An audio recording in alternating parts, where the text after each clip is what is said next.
ಸ್ನೇಹಿತರೆ, ಒಂದು ಇತಿಹಾಸ ಇದೆ. ತುಮಕೂರು ಜಿಲ್ಲೆ, ನಮ್ಮ ತುಮಕೂರು ರೂರಲ್ ವಿಧಾನಸಭಾ ಕ್ಷೇತ್ರದಲ್ಲಿ ಏನಂದರೆ, ರಾಮ ಸೀತೆ ವನವಾಸದಲ್ಲಿದ್ದಾಗ ಇಲ್ಲಿ ಬಂದು ನೆಲೆಸಿದ್ರು. ರಾಮ ತನ್ನ ಹಣೆ ಮೇಲೆ ನಾಮ ಇಟ್ಕೊಳ್ಳೋಕ್ಕೋಸ್ಕರ ನೀರು ಸರ್ಚ್ ಮಾಡುವಾಗ ಬಾಣ ಬಿಟ್ಟು ಅಲ್ಲಿಂದ ನೀರು ಉತ್ಪತ್ತಿ ಆಗಿತ್ತು. ಅದರಿಂದ ಅವರು ಹಣೆ ಮೇಲೆ ಬೊಟ್ಟಿಟ್ಟಿದ್ರು ಅಂತೇಳಿ ಆಲ್ರೆಡಿ ಎಲ್ಲರಿಗೂ ಗೊತ್ತಾಗಿರುತ್ತೆ ನಾವು ಯಾವ ಸ್ಥಳದಲ್ಲಿದ್ದೀವಿ ಅಂತ. ಯಾಕಂದರೆ ಈ ಸ್ಥಳ ಬಂದು ಐತಿಹಾಸಿಕ ಸುಪ್ರಸಿದ್ಧ ಸ್ಥಳ ಹಾಗೂ ಕೂಡ ಪ್ರತಿನಿತ್ಯ ಸಾವಿರಾರು ಜನ ಬಂದು ಇಲ್ಲಿ ವೀಕ್ಷಣೆ ಮಾಡುವಂಥ ಸ್ಥಳ. ಆ ಸ್ಥಳದ ಹೆಸರೇ ನಾಮದ ಚಿಲುಮೆ ಅಂತೇಳಿ. ಇದು ತುಮಕೂರಿಂದ ಕೇವಲ 10 ಕಿಲೋಮೀಟರ್ ದೂರದಲ್ಲಿದೆ, ತುಮಕೂರು ಸಿಟಿಯಿಂದ. ಇದ್ರ ಮೇಲೆ ಹಂಗೆ ಹೋಗ್ತಾ ನಿಮ್ಗೆಲ್ಲರಿಗೂ ಗೊತ್ತಿದೆ, ದೇವರಾಯನ ದುರ್ಗ ಅನ್ನೋ ಒಂದು ಸುಪ್ರಸಿದ್ಧ ಲಕ್ಷ್ಮೀ ನರಸಿಂಹ ಸ್ವಾಮಿ ದೇವಾಲಯ ಕೂಡ ಇದೆ. ಸೊ ನಾವು ಇಲ್ಲಿ ಬಂದಿರೋ ಉದ್ದೇಶ ಏನಂದರೆ, ಮುಂದೆ ತಿಳಿಸ್ತಾ ಹೋಗ್ತೀವಿ ಸ್ನೇಹಿತರೆ, ನಾವೇನೇನಕ್ಕೆ ಬಂದಿದ್ದೀವಿ, ಏನಕ್ಕೋಸ್ಕರ ಈ ವಿಡಿಯೋ ಮಾಡ್ತಾ ಇದ್ದೀವಿ ಅಂತೇಳಿ. ದಯಮಾಡಿ ಪೂರ್ತಿ ವಿಡಿಯೋಗಾಗಿ ನನ್ನ ಯೂಟ್ಯೂಬ್ ಚಾನಲ್ ನೋಡಿ ಸ್ನೇಹಿತರೆ. ಈ ಏನಿದೆ ನಾಮದ ಚಿಲುಮೆ ಪಾರ್ಕು, ಇದು ನಮ್ಮ ಕರ್ನಾಟಕ ಅರಣ್ಯ ಬೋರ್ಡಿಗೆ ಬರುತ್ತೆ, ಅಂದರೆ ತುಮಕೂರು ವಲಯದ ಅರಣ್ಯ ಇಲಾಖೆಗೆ ಬರುತ್ತೆ. ಏನಕ್ಕೆ ಈ ವಿಡಿಯೋ ಮಾಡ್ತಾರೋ ಉದ್ದೇಶ ಅಂದರೆ ಸ್ನೇಹಿತರೆ, ನಾನು ಆಲ್ರೆಡಿ ಹೇಳ್ತಾ ಇದ್ದೆ, ಈ ಬ್ಯಾಕ್ ಸೈಡಲ್ಲಿ ಕಾಣಿಸ್ತಾ ಇದೆಯಲ್ಲ ಪಾರ್ಕು, ಇದು ನಾವು ಚಿಕ್ಕವರಿದ್ದಾಗ ಸ್ಕೂಲ್ ಕಡೆಯಿಂದ ಎಲ್ಲ ಕರ್ಕೊಂಬರ್ತಾರೆ ಟೀಚರ್ಸ್. ಏನಕ್ಕೆ ಅಂದರೆ ಇಲ್ಲಿ ನಿಮಗೆ ಗಿಡಮೂಲಿಕೆ ಬೆಳೆಯೋಂಥ ಸ್ಥಳ ಇದೆ, ಅಂದರೆ ಗಿಡಮೂಲಿಕೆಗೆ ಬೇಕಂತ ಸಸಿಗಳನ್ನ ಬೆಳೀತಾ ಇದ್ರು. ಯಾಕಂದರೆ ಇನ್ನೊಂದೇನೆಂದರೆ, ಇಲ್ಲಿ ಯಾವ ರೀತಿ ಗಿಡಮೂಲಿಕೆ ಅಂದರೆ ಯಾವುದೇ ರೀತಿ ಒಂದು ಆರೋಗ್ಯ ಸಮಸ್ಯೆಗೆ ಬೇಕಾದಂಥ ಗಿಡಮೂಲಿಕೆಗಳನ್ನ ಬೆಳೆದೋದಕ್ಕೊಂದು ಬೋರ್ಡ್ ಹಾಕಿ ಒಬ್ರು ಗಾರ್ಡೆಲ್ಲ ಇರ್ತಾ ಇರೋದನ್ನ ಎಕ್ಸ್ಪ್ಲೈನ್ ಮಾಡ್ತಾ ಇದ್ರು. ನೀವು ನೋಡ್ಬೋದು, ಸಿದ್ಧ ಸಂಜೀವಿನಿ ಔಷಧಿ ಸಸ್ಯವನ ಅಂತಲೇ ಇದಕ್ಕೆ ಹೆಸರಿದೆ. ಬಟ್ ಈಗ ಏನಕ್ಕೆ ಹೇಳ್ತಾ ಇದ್ದೀವಿ ಇದನ್ನೆಲ್ಲ ಅಂತ ನಿಮ್ಗೆ ಏನಾದ್ರು ಅನಿಸ್ತಾ ಇದ್ರೆ ನೀವು ನೋಡಿ, ನೀವು ಹಂಗೆ ನೋಡ್ತಾ ಬನ್ನಿ. ಯಾಕಂದರೆ ಮುಂಚೆ ಇದ್ದಿದ್ದು ಮೇಂಟೆನೆನ್ಸು ಇವಾಗ ಇದರಲ್ಲಿ ಒಂದು ಪಾಯಿಂಟು ಕೂಡ ಇಲ್ಲ. ನೀವು ಹಂಗೆ ಝೂಮ್ ಮಾಡ್ತಾ ನೋಡ್ತಾ ಇದ್ರೆ ನೋಡಿ, ಇದು ಯಾಕಂದರೆ ಎಲ್ಲ ಬರ್ನ್ ಆಗಿದೆ ನೋಡಿ. ಮುಂಚೆ ಯಾವ ರೀತಿ ಮೇಂಟೈನ್ ಮಾಡಿದ್ರು ಅಂದರೆ ಅವರು ತುಂಬ ಚೆನ್ನಾಗಿ ಅಚ್ಚುಕಟ್ಟಾಗಿ ಅದೊಂದು ಸಸಿ ಹತ್ರ ಒಂದು ಬೋರ್ಡ್ ಇಡೋದು, ಈ ಸಸಿ ಏನಕ್ಕೆ ಯೂಸ್ ಆಗುತ್ತೆ ಅದ್ರದ್ದು ಹಿಸ್ಟ್ರಿ ಕೂಡ ತೋರಿಸ್ತಾ ಇದ್ರು. ಬಟ್ ಇವಾಗ ಎಷ್ಟು ವರ್ಷ ಕಾಣಿಸ್ತಾ ಇದೆ ನೀವು ನೋಡಿ, ಫುಲ್ ಎಲ್ಲ ಡ್ರೈ ಆಗೋಗಿದೆ, ಮೇಂಟೆನೆನ್ಸ್ ಮಾಡ್ತಾ ಇಲ್ಲ. ಸ್ನೇಹಿತರೆ, ನಾನು ಏನು ಹೇಳೋಕ್ಕೆ ಇಷ್ಟಪಡ್ತೀನಿ ಅಂದರೆ, ಮೇಂಟೆನೆನ್ಸ್ ಅಂದರೆ ನಾವೇನೋ ಬಂದಿಲ್ಲಿ ಮರ ಕಡೀರಿ, ವಾಕ್ಪಾತ್ ಮಾಡಿ ಅಥವಾ ರೋಡ್ ಮಾಡಿ, ಟಾರ್ ಹಾಕಿ ಅಂತ ಹೇಳ್ತಾ ಇಲ್ಲ. ಯಾಕಂದರೆ ಔಷಧಿ ವನ ಅಂದರೆ ನಮ್ಗೆ ಅದು ಅವಶ್ಯಕತೆ ಇಲ್ಲ. ಸೊ ಇಲ್ಲಿಗೆ ಹಲವಾರು ಜನ ಈ ಪಾರ್ಕ್ ವಿಸಿಟ್ ಮಾಡೋಕ್ಕೆ ಸುಮಾರು ಜನ ಬರ್ತಾರೆ. ಇಲ್ಲಿ ನಿಮಗೆ ಬ್ಯಾಕ್ ಸೈಡಲ್ಲಿ ನೋಡಿದ್ರೆ ಜಿಂಕೆ ವನ ಇದೆ, ಸಾವಿರಾರು ಜನ ಬರ್ತಿರ್ತಾರೆ. ಭಾನುವಾರ ಶನಿವಾರ ಇರ್ಬೋದು, ವೀಕ್ ಡೇಸಲ್ಲೆಲ್ಲ.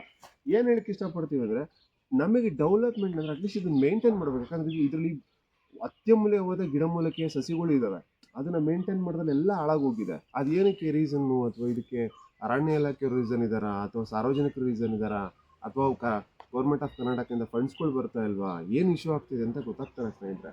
ನನಗೆ ಮುಂದೆ ಇನ್ನು ತೋರಿಸ್ತಾ ಹೋಗ್ತೀನಿ, ಇದ್ರ ಬಗ್ಗೆ ಸ್ವಲ್ಪ ಹಿಸ್ಟ್ರಿ ಗೊತ್ತಿರೋಂಥದ್ದು ಹೇಳ್ತಾ ಹೋಗ್ತಾ ಬರ್ತೀನಿ ಸ್ನೇಹಿತರೆ. ನೀವು ನೋಡ್ತಾ ಬನ್ನಿ. ನಾವು ಹೇಳ್ತಾ ಇದ್ವಿ, ಇದು ಒಂದು ನೋಡಿ ಮೆಡಿಕಲ್ ಪ್ಲಾಂಟ್ ಇದ್ದಂಗೆ. ಯಾಕಂದ್ರೆ ಔಷಧಿ ಗಿಡಮೂಲಿಕೆ ಏನು ಗಿಡಮೂಲಿಕೆ ಬರ್ತದಲ್ಲ ಅದನ್ನು ಬೆಳೀತಾ ಇರುತ್ತೆ.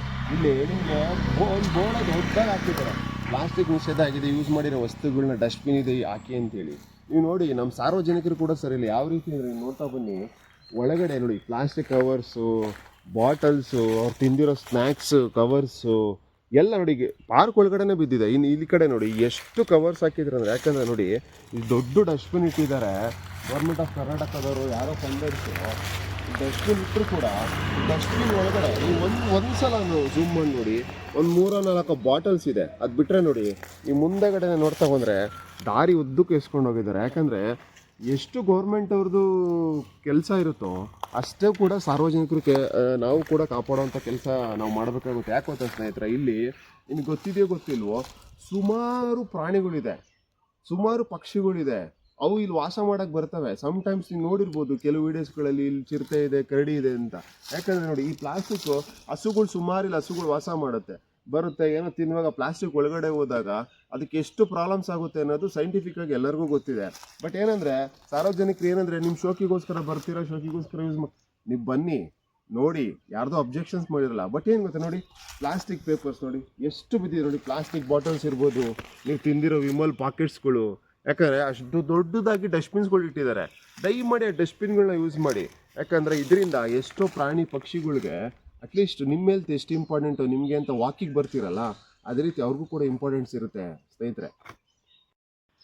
ನೋಡಿ ಸ್ನೇಹಿತರೆ, ನಾನು ಆವಾಗಲೇ ಹೇಳ್ತಾ ಇದ್ದೆ ನೋಡಿ, ಕಪ್ಪು ಮುಖದ ಕೋತಿ ಅಂತ ಏನು ಹೇಳ್ತೀವಲ್ಲ, ಇದು ನಶಿಸುವಾಗಿರುವಂಥ ಒಂದು ಸಂತತಿ, ಕೋತಿಗಳ ಸಂತತಿಯಲ್ಲಿ ಇಲ್ಲಿ ಕೆಲವು ಈ ಕೋತಿಗಳಿದ್ದಾವೆ.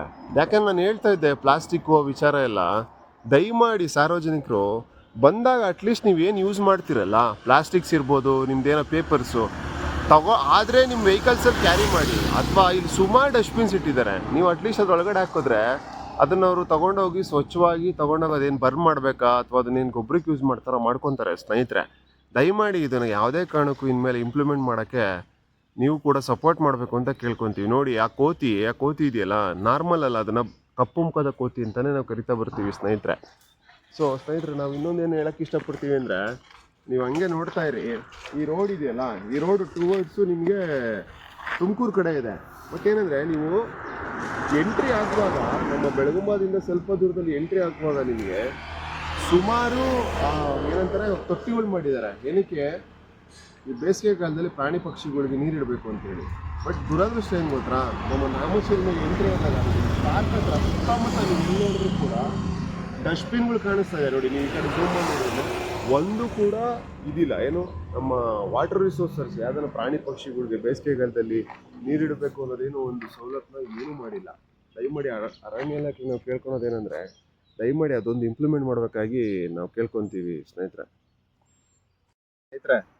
ಸಾರ್ವಜನಿಕರು ಈ ನಮ್ಮ ನಾಮಚಿಲ್ಮೆ ಏನು ರೋಡ್ ಇದೆಯಲ್ಲ, ಇಲ್ಲಿ ಪ್ರತಿ ದಿವಸ ಸಾವಿರಾರು ಜನ ವಾಕಿಂಗ್ ಬರ್ತಾರೆ. ನಾನೇನಂದರೆ, ಇದು ಬೇಸಿಗೆಗಾಲ ಆಲ್ರೆಡಿ ಸ್ಟಾರ್ಟ್ ಆಗಿಬಿಟ್ಟಿದೆ, ಏನು ಸಮ್ಮರ್ ಸೀಸನ್ನು. ಸೊ ಎಲ್ಲರಿಗೂ ಒಂದು ರಿಕ್ವೆಸ್ಟ್ ಏನಂದರೆ, ಬರೋರು ಯಾರ್ಯಾರು ಬರ್ತಿರೋ ಎಕನಾಮಿಕಲಿ ಏನು ಸ್ಟೇಬಲ್ ಇರೋವಂಥವ್ರು 2 ಲೀಟ್ರ್ ತೊಗೊಂಬಂದು ನೋಡಿ ಎಷ್ಟು ಖಾಲಿ ಬಿದ್ದಿದೆ ಅಂದರೆ, ಯಾರೋ ಪಾಪ ಪುಣ್ಯಾತ್ಮ ಮಾಡಿದ್ದಾರೆ ಬೇಸಿಗೆಗಾಲದಲ್ಲಿ ಪ್ರಾಣಿಗಳಿಗೆ ಪಕ್ಷಿಗಳಿಗೆ. ನೋಡಿ, ಫುಲ್ಲು ಡ್ರೈ ಆಗಿದೆ. ದಯಮಾಡಿ 500 ಜನದಲ್ಲಿ ಯಾರನ್ನ ಒಂದು 10 ಜನ 20 ಜನ 2 ಲೀಟರ್ಸು ಕ್ಯಾನ್ ತೊಗೊಂಬಂದು, ಒಂದು ಕಾರುಗಳಲ್ಲಿ ಬರ್ತಿರ್ತೀರ, 20 ಲೀಟರ್ಸ್ ಒಂದು ಕ್ಯಾನ್ ಇರುತ್ತೆ, ತೊಗೊಂಬಂದು ಅಟ್ಲೀಸ್ಟ್ ಸ್ಟೋರ್ ಮಾಡಿದ್ರೆ ಎಷ್ಟೋ ಪ್ರಾಣಿ ಪಕ್ಷಿಗಳಿಗೆ ಯೂಸ್ ಆಗುತ್ತೆ. ಯಾಕೆ ಗೊತ್ತಾ, ಬರೀ ನಾವು ಗೌರ್ಮೆಂಟೇ ಮಾಡಬೇಕು, ಅವರೇ ಮಾಡಬೇಕು ಅನ್ನೋದಕ್ಕಿಂತ ನಾವೇನು ಕೊಡ್ತಾ ಇದೀವಿ ಗೌರ್ಮೆಂಟ್ಗೆ, ನಾವೇನು ಕೊಡ್ತಾ ಇದೀವಿ ಪ್ರಕೃತಿಗೆ ಅನ್ನೋದು ಕೂಡ ಒಂದು ಇಂಪಾರ್ಟೆಂಟ್ ಆಗುತ್ತೆ. ಆ್ಯಸ್ ಎ ರಿಕ್ವೆಸ್ಟ್ ಅಂದ್ಕೊಂಡು 500-1000 ಪೀಪಲ್ಸಲ್ಲಿ ಬರೋಂಥವ್ರು 2 ಲೀಟರ್ಸು ಅಥವಾ ಕೈಯಾಗೋರು 20 ಲೀಟರ್ಸ್ ತೊಗೊಂಬಂದು ಅಟ್ಲೀಸ್ಟ್ ಇದಕ್ಕೆ ಸ್ಟೋರ್ ಮಾಡಿದ್ರೆ ಪ್ರಾಣಿನ ಪಕ್ಷಿನ ಕುಡಿದು ಅಟ್ಲೀಸ್ಟ್ ಅದು ನಿಮಗೆ ಬ್ಲೆಸ್ ಕೂಡ ಮಾಡ್ಬೋದು ಅಂತ ನನ್ನ ಒಂದು ಅನಿಸಿಕೆ ಸ್ನೇಹಿತರೆ.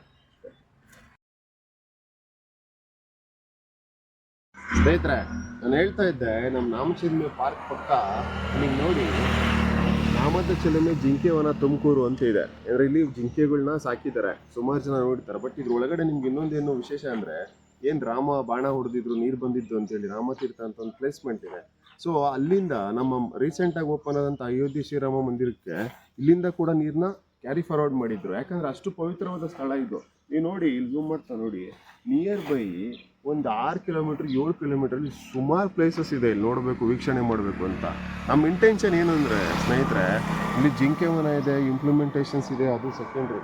ಬಟ್ ನಾವು ಏನು ಹೇಳೋಕ್ಕೆ ಇಷ್ಟಪಡ್ತೀವಿ ಅಂದರೆ, ನಮ್ಮ ತುಮಕೂರು ಜಿಲ್ಲಾಡಳಿತದಲ್ಲಿ ಸುಮಾರು ಪ್ರವಾಸಿ ತಾಣಗಳಿದ್ದಾವೆ. ಯಾಕಂದರೆ ನಾವು ಲಾಸ್ಟ್ ವಿಡಿಯೋದಲ್ಲಿ ಹೇಳಿದ್ದೆ ಕೂಡ, ನಾವು ಒಂದು ಪ್ರವಾಸಿ ತಾಣದ ಹಬ್ ಕೂಡ ಮಾಡ್ಬೋದು ಅಂತಲೇ ಹೇಳ್ಬೋದು. ಯಾಕಂದರೆ ಐತಿಹಾಸಿಕ ಸ್ಥಳಗಳು ತುಮಕೂರು ಜಿಲ್ಲೆ, ತುಮಕೂರು ತಾಲೂಕಲ್ಲಿ ಸುಮಾರು ಇದ್ದಾವೆ. ಬಟ್ ಎಲ್ಲೂ ಕೂಡ ಡೆವಲಪ್ಮೆಂಟ್ ಆಗ್ತಾನೆ ನಶಿಸಿ ಹೋಗ್ತಾ ಇದೆ ಅನ್ನೋದು ನಮ್ಮ ಒಂದು ಏನು ನಶಿಸಿ ಹೋಗ್ತಾ ಇದೆ ಅನ್ನೋದೇ ಒಂದು ನಮಗೆ ಏನನ್ಸಿದೆ ಅಂದರೆ ಬೇಜಾರಾಗೋದು. ಯಾಕಂದರೆ ಸುಮಾರು ಡಿಸ್ಟ್ರಿಕ್ಟು, ಸುಮಾರು ರಾಜ್ಯದಲ್ಲಿ ಟೂರಿಸಮಿಂದನೇ ಸುಮಾರು ಎಕನಾಮಿಕಲಿ ಪವರ್ಸ್ ಇದೆ. The government of local government ಏನಿರುತ್ತಲ್ಲ ಅದಕ್ಕೆ. ಯಾಕಂದರೆ ನೀವು ಕೇರಳ ಇರ್ಬೋದು, ಗುಜರಾತ್ ಇರ್ಬೋದು, ಬೇರೆ ಬೇರೆ ರಾಜ್ಯದಲ್ಲಿ ಬರೀ ಟೂರಿಸಮಿಂದನೇ ಸುಮಾರು ಫಂಡ್ಸ್ ಬರುತ್ತೆ ಅದಕ್ಕೆ ಸ್ಟೇಟ್ ಗೌರ್ಮೆಂಟ್ಸ್ಗಳಿಗೆ. ನಾನೇನು ಹೇಳೋಕ್ಕೆ ಅಂದರೆ, ನಮ್ಮ ತುಮಕೂರು ತಾಲೂಕಲ್ಲಿರೋಂಥ ಅಧಿಕಾರಿಗಳಿಗೆ ಏನು ಹೇಳೋಕ್ಕೆ ಇಷ್ಟಪಡ್ತೀವಿ ಅಂದರೆ, ದಯಮಾಡಿ ಇರೋದ್ರಲ್ಲಿ ಡೆವಲಪ್ಮೆಂಟ್ ಮಾಡಿ. ಡೆವಲಪ್ಮೆಂಟ್ ಮೀನ್ಸ್ ನಾನು ಇಲ್ಲಿರೋ ಮರ ಕಡೀರಿ, ಗಿಡ ಕಡೀರಿ, ರೋಡ್ ಮಾಡಿ, ಚರಂಡಿ ಮಾಡಿ ಅಂತಲ್ಲ. ಇರೋದ್ರಲ್ಲಿ ಈಗ ಗಿಡಮೂಲಕ್ಕೆ ಇದು ಎಷ್ಟು ಚೆನ್ನಾಗಿತ್ತು ಉದ್ಯಾನವನ, ನಶಿಸಿ ಹೋಗ್ಬಿಟ್ಟಿದೆ. ನೀವು ಇಲ್ಲಿ ನಾಮದ ಚಿಲುಮೆ ಏನು ಜಿಂಕೆ ಪಾರ್ಕು ಪರವಾಗಿಲ್ಲ, ಇರೋದ್ರಲ್ಲಿ ಒಂಥರ ಮೇಂಟೈನ್ ಮಾಡಿದರೆ, ಅಕ್ಕಪಕ್ಕದಲ್ಲಿ ಎಲ್ಲೂ ಕೂಡ ಬೇಸಿಗೆಗಾಲದಲ್ಲಿ ನಿಮಗೆ ವಾಟ್ರ್ ರಿಸೋರ್ಸಸ್ ಅಂತ ಏನೂ ಮಾಡಿಲ್ಲ. ಲೈಕ್ ತೊಟ್ಟಿಗಳು ಏನೂ ಇಲ್ಲ. ಯಾಕೆ ಹಸುಗಳು ಬರ್ತದೆ, ಸುಮಾರು ಪ್ರಾಣಿಗಳು ಬರುತ್ತೆ, ಪಕ್ಷಿಗಳು ಬರುತ್ತೆ. ದಯಮಾಡಿ ಅದನ್ನು ಇಂಪ್ಲಿಮೆಂಟ್ ಮಾಡಿ ಅಂತ ಹೇಳ್ತಾ ಇದ್ದೀನಿ ಸ್ನೇಹಿತರೆ. ಇಷ್ಟು ಹೇಳ್ತಾ ನಾನು ಮಾತು ಮುಗಿಸ್ತಾ ಇದ್ದೀನಿ ಸ್ನೇಹಿತರೆ. ಇಂಥ ವೀಡಿಯೋಸ್ಗಾಗಿ ಲೈಕ್ ಮಾಡಿ, ಶೇರ್ ಮಾಡಿ, ಫಾಲೋ ಮಾಡಿ. ನನ್ನ ಪೇಜ್ ಪೂರ್ತಿ ವೀಡಿಯೋಗೆ ನನ್ನ ಯೂಟ್ಯೂಬ್ ಚಾನಲ್ ವೀಕ್ಷಿಸಿ ಸ್ನೇಹಿತರೆ. Thank you.